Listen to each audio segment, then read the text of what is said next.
What would you say would be the top 10 childhood traumas? Think about that for a minute. What would be the top 10 if someone asked you what causes childhood trauma? What would be the top 10 things that you would say? I know for myself, my initial thoughts of childhood trauma were of horrendous things like catastrophes and school shootings and murder and all kinds of things that are very in your face, being child abuse, of being beaten and things like that. And those things are terrible, and those things are childhood trauma. But today I was listening to a podcast and read an article on the Good Men Project, which is a very good website if you want to read some good articles, educate yourself. The Good Men Project is a great resource. But I listened to a podcast today called, what was it? I just discovered it today. The Man Alive podcast. And on it was someone named Rhianna Milne. And she's a psychologist, and she's been working in the area of trauma for quite a while. And one of the things that she discovered, much to my delight, is that people have narrowed the things of trauma and dismissed things. She deals with what she calls unconscious trauma, unconscious and love trauma. I was astounded when I came across her information and delighted to find out someone else, someone who's a leader in her field, speaking out about such things. And you might be familiar with a term called ACEs, which is an acronym for Adverse Childhood Experiences. And they have a little test that you can take, and I came across that a number of years, and that was very validating because I found myself on that spectrum also. They highlight things on that list that a lot of people dismiss as, well, that's just something that happened to me. No, it's traumatic. They call them adverse, but they are traumatic, depending on how the child processed it, because that's what trauma is. Trauma is not the incident. Trauma is how it affects the soul. And so with these adverse childhood experiences, there were a number of things that were not on that list in my life. And so I would second guess myself, well, maybe, I'm making a big deal out of nothing. Well, I found these things on this top 10 list by Rhianna Milne on this podcast. And I was like, wow, somebody sees what I see. And on the ACEs, there's a test you can take, and I have it on my notes here somewhere, the numbers of how many people score 4 and above on the ACEs test. And I scored 4 on the ACEs. That's my ACEs score is a 4, which sounds small, but it's really quite huge.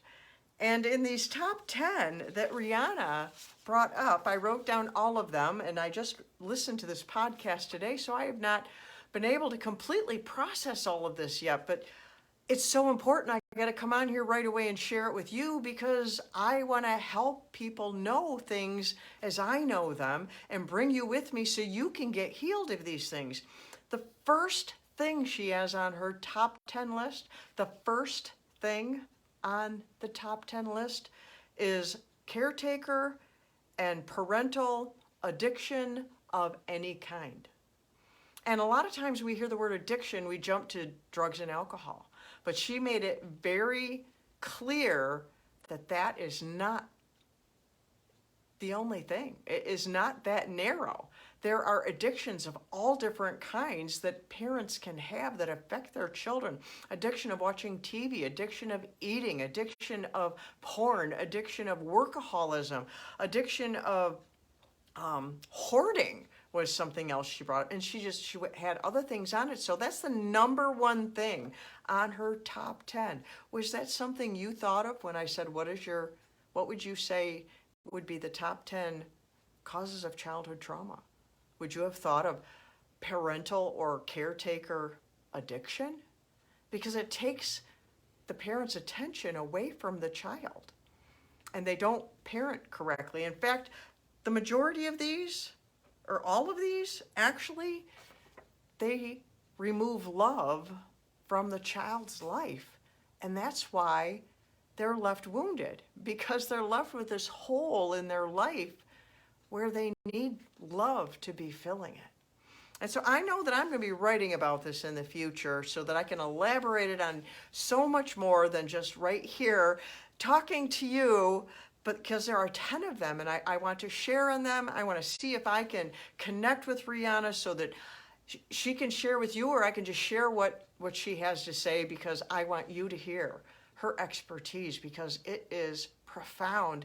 Because if you have trauma in your life and you're unaware of it, unconscious as she calls it, hidden as I have called it, you can't address it if you can't see it. As part of what my course is, Heal Your Childhood Self, part of what that is for is to expose you, to reveal to you something that you can't see so you can get free of it. And so I wanted to share that with you today. The top 10 childhood traumas. I can't share them all with you right now, but I will be doing that in the future. And much of the time they are unconscious. They are hidden to us. We don't realize, wow, that's just part of my story. That was normal. No, it wasn't normal. You deserved more than that. You deserved to be nurtured and loved in your childhood and not go through these things. But life happens, and 90%, that's another statistic I'll leave you with before I sign off here, 90%, Rihanna said 90%, that is huge. 90% of adults suffer in love due to trauma. 90%. So I want to encourage you to be open to exploring the possibility. If you got anything going on in your life that you're not happy with, that you don't already know why and how to fix it, that you would look a little further, that you would dare to love yourself a little more, so that you could heal of these things and go from just surviving to thriving, because you're worth it. And I'm here all the time. Danielle Burnock from DanielleBurnock.com. Love yourself from survive to thrive. That lady on the internet who loves you, because I do, and I want you to be healed and healthy and thrive in life, because God made you to thrive, because you matter. So until next time, I love you.